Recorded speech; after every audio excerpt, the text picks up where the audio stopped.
Welcome to Chennai properties. Hi viewers, இன்னைக்கு பார்க்க போறது கூடுவாஞ்சேரியில இருந்து ஜஸ்ட் 1.3 கிலோமீட்டர்ல லொக்கேட் ஆயிருக்கு ஒரு சூப்பரான ரெசிடென்ஷியல் ப்ராப்பர்ட்டி தான் பார்க்க போறோம். இந்த ரோடு வந்து பாத்தீங்கன்னா நெல்லிக்குப்பம் சாலைன்னு சொல்லுவாங்க. ஜிஎஸ்டி ரோட்ல இருந்து உங்களுக்கு கூடுவாஞ்சேரி டுவார்ட்ஸ் டிராவல் பண்ணி வந்தா ஈஸியா ஓஎம்ஆர் கனெக்ட் பண்ற மேஜர் ஸ்டேட் ஹைவே. இந்த ஸ்டேட் ஹைவேல இருந்து 300 மீட்டர் டிஸ்டன்ஸ்ல தான் நம்மளோட ப்ராப்பர்ட்டி லொக்கேட் ஆகி இருக்கு. நம்ம ப்ராப்பர்ட்டியோட ஃபுல் டீடைல்ஸ் பார்க்கலாம் வாங்க. இந்த ப்ராப்பர்ட்டி வந்து ஒரு சவுத் வெஸ்ட் கார்னர் ப்ராப்பர்ட்டி தேடுறவங்களுக்கு இது ஒரு சூப்பரான ஆப்பர்ச்சுனிட்டி, மிஸ் பண்ணிடாதீங்க. நம்ம ப்ராப்பர்ட்டியோட land area 1353 square feet and road feet 30 மற்றும் 20 ஃபீட் ரோட் கொடுத்துருக்காங்க.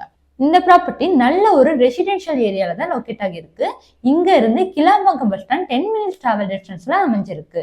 இந்த ப்ராப்பர்ட்டி நியர்பைல schools, colleges, IT industries, Zoho, Sriram gateway இப்படி எல்லாமே ஆக்சஸ் பண்ணிக்க முடியும். 100% லீகல் கிளியரான டாக்குமெண்ட் இருக்கிறதுனால 80 to 90% பேங்க் லோன் அவைலபிளா இருக்கு. இந்த ப்ராப்பர்ட்டி பத்தி மற்ற டீடைல்ஸ் தெரிஞ்சுக்க ஸ்கிரீன்ல தெரியற இந்த நம்பரை கான்டாக்ட் பண்ணுங்க. டைரக்ட் ஒன்னு தான், எந்த ஒரு புரோக்கரேஜோ தேர்ட் பார்ட்டியோ கிடையாது. இதே மாதிரி சூப்பரான ப்ராப்பர்ட்டியோட நெக்ஸ்ட் வீடியோல பார்க்கலாம். தேங்க்யூ ஃபார் வாட்சிங்.